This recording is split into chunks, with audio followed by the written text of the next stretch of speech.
grandfather loved motorcycles, so much that even when he served in the South Pacific and Australia during World War II, he volunteered to be a motorcycle courier after contracting malaria.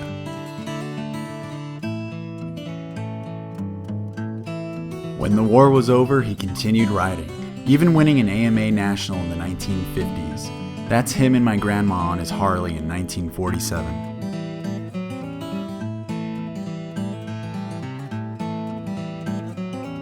He passed away when I was a young boy in '96, but he left something behind that I had never seen before until a few days ago.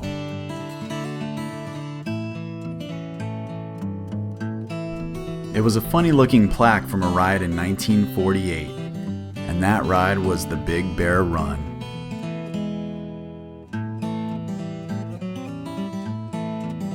Starting in 1921 and ending in 1960, the Big Bear Run blazed lots of new trails in its quest to reach fawn skin on the banks of Big Bear Lake. Some early runs began at the famous Saugus Cafe on the outskirts of Newhall, California, following the foothills across the desert, then into rugged, often snow-covered mountains to Big Bear.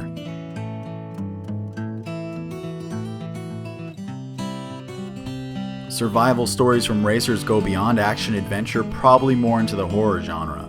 The race was held every January, and the tales of the treacherous course were chilling.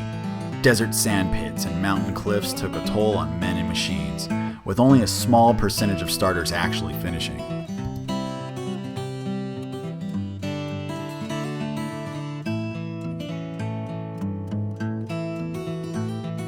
The race went through many changes over the years, and not running in the war years.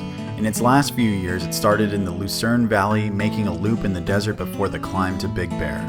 The final race was in 1960.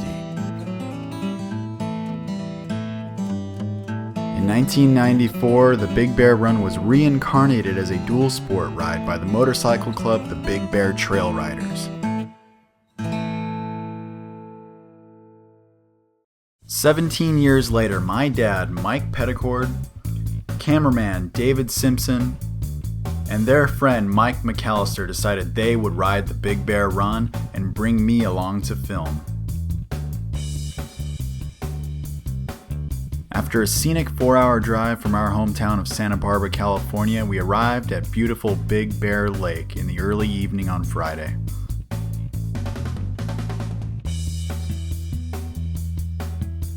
We got to the convention center and got all registered and signed all those papers that basically say if you die or get hurt, it's not their fault and that this ride is definitely not for the weak of heart. They even had some awesome entertainment playing. That's my Cal Poly High Mountain Dual Sport video.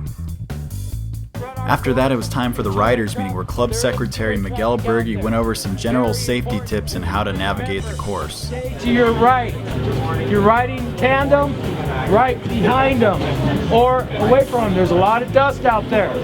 Finally, it was time for a beer and some live music before we hit the hay and got some rest for the morning ride.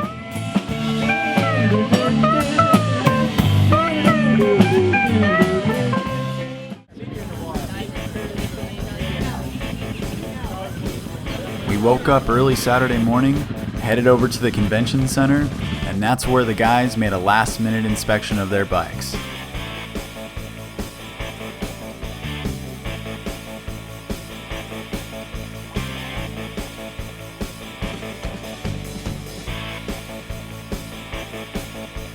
Team Husqvarna was there with their pretty new bikes, and I even got to meet off-road racing legend Larry Rossler. It was just after 6 a.m. and David knew what that meant. What's that expression, Dave? Let's ride! Let's ride!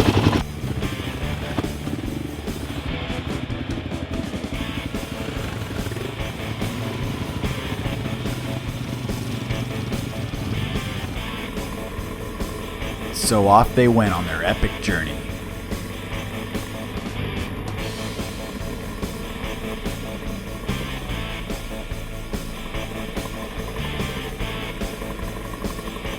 But first they had to figure out which direction they were going. That's usually pretty important. They figured it out though.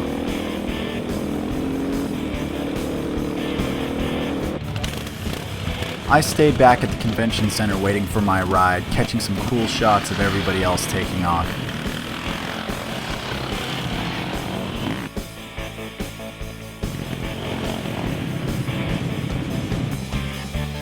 Me and the other kids were getting a little impatient, but finally it was our turn.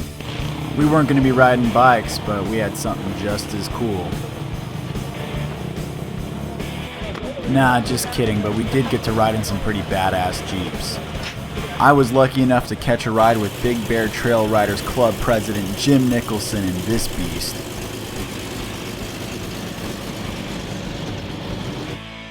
As we headed off towards the desert on the old Jeep trails, the guys made their way into the forest.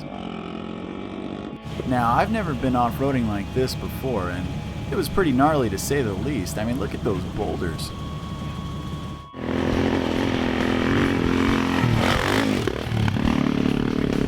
We got to the desert, we had to stop and lower the air pressure in our tires, so I jumped out and grabbed some shots of the first riders coming through.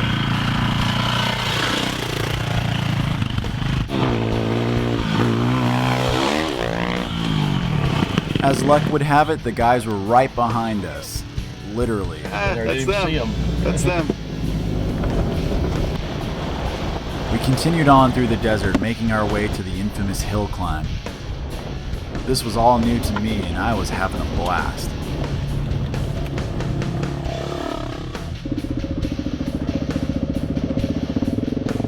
Unfortunately, the trail gods were not on the guys' side this morning. Before they made it to the hill climb, David got a flat front tire. Well, here we are, first casualty of the day. What do you say for your... Over 10 years? 10 years since the flat. Yeah, at least. Of all places in the middle of nowhere. And you've more than earned it. On the fly repair.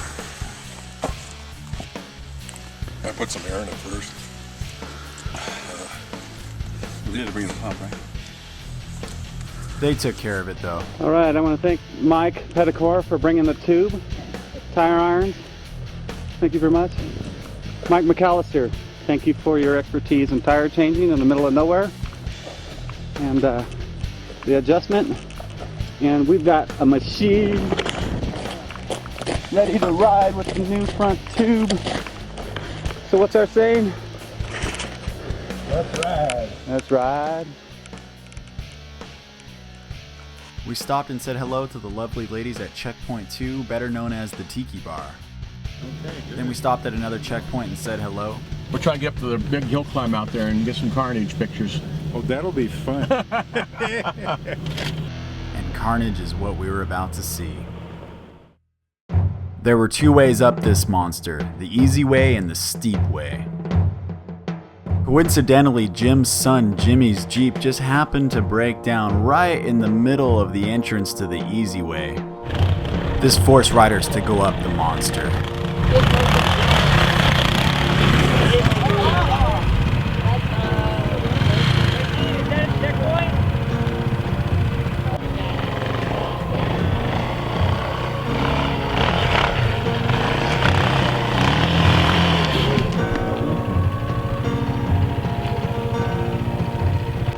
You really have to admire the effort.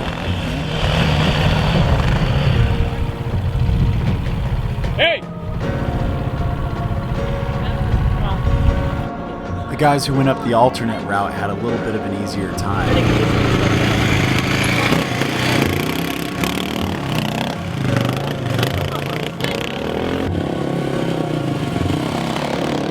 Well, kind of.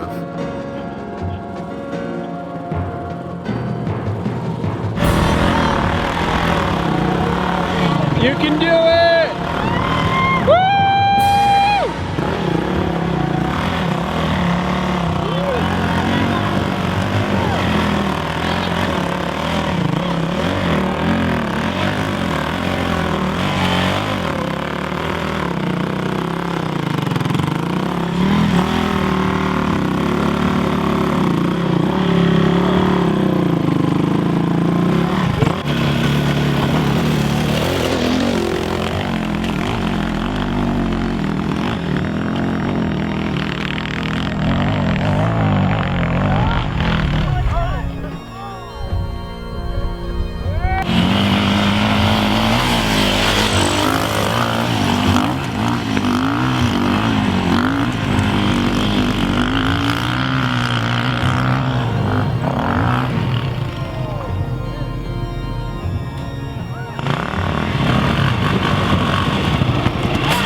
This guy had to stop a moment and really think about it first.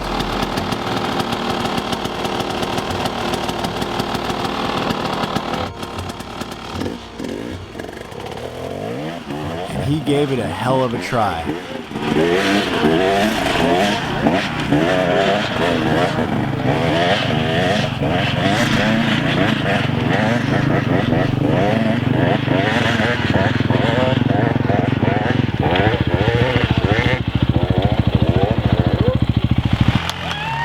The entire time I was there filming, I only caught 2 gentlemen that actually made it all the way up the hill. The first one is Dave. He almost made it with a little help. You're the first person. Come on! Excuse me.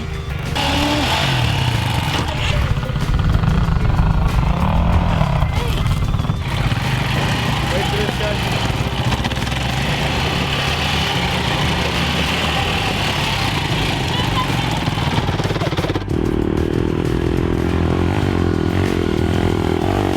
This was the only rider that I caught all day that made it all the way to the top on his own, even plowing through someone else to get there. And when he got there, boy was he excited. Right! Well done, bro! Yeah! Woo!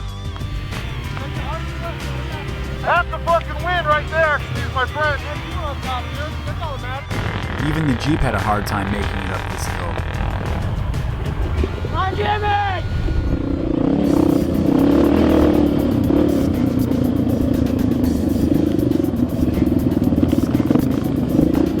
With a new front tube, the guys were back on the trail.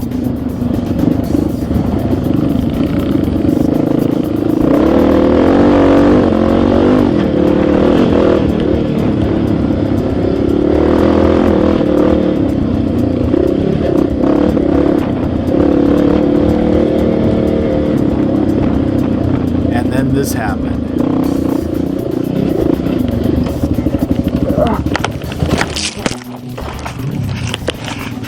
I just missed your head, dude. Let's see that again in slow motion just to see how close that was.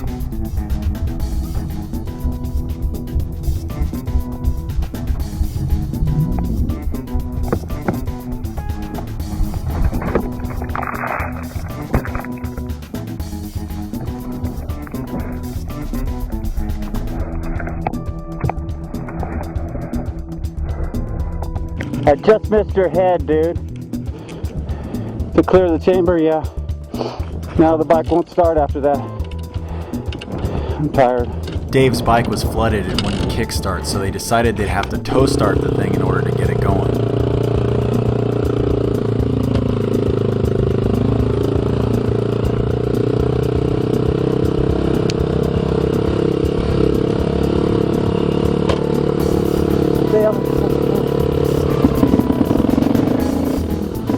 And that did the trick. They made it to checkpoint 2 somehow, even though they were going the wrong way. But by that time, they were feeling pretty beat up. How you feel? Like shit. Well, we know what dirt tastes like, huh? Decided it'd probably be best just to call it a day and head on in. Whoa.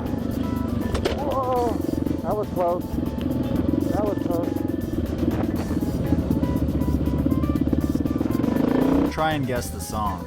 On the road again. Yes, we are. We're back on the road again. Now we're back on the highway. Headed my way to the sun. They made it back safe and sound. On our way back to the convention center, we stopped back at checkpoint 2 just to make sure everybody was doing all right.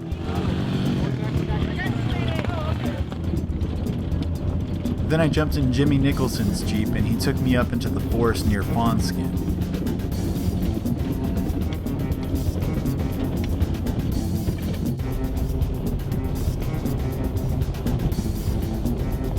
Then I jumped out for a couple cool shots in the forest.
We didn't make it to the famous ocean of boulders on Gold Mountain, but Johnny Nitro did, and he shared some pictures with us.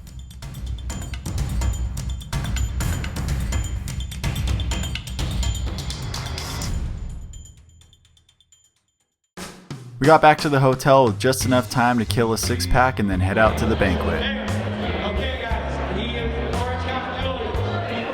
We got to hear some really cool stories. There was even a teenager who completed the entire hard route in 10 hours. Finished it in 10 hours and 10 seconds. So I would say that's a pretty good feat, and I would give him a round of applause. Redondo Ridge. I had to take a little bio break. And my bike was doing great. Unfortunately, as I was taking a little leak, my bike tipped over and a rock went right through the pan, right through the side cover, and I leaked oil. Oh no! I should have made it the whole way. I even got up there myself and did a little shameless self-promoting. TBadassTV.com, and I took a lot of footage today. I've got footage from on the ride, I've got footage from on the side. After an awesome dinner, it was time to go back and get ready for the Sunday ride. The Big Bear Run concluded on Sunday with a nice, easy ride through the forest.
After getting lost one more time. Highway 18. Uh-huh. And then just around the corner on your right is the Arco station. And seeing a grizzly bear. Look, grizzly. Bear costume and jump out of the bushes. Grizzly, all right. He's into our camping gear. He's snacking on tuna cans and. We'll stop the grizzly from eating our food. It was time to head home.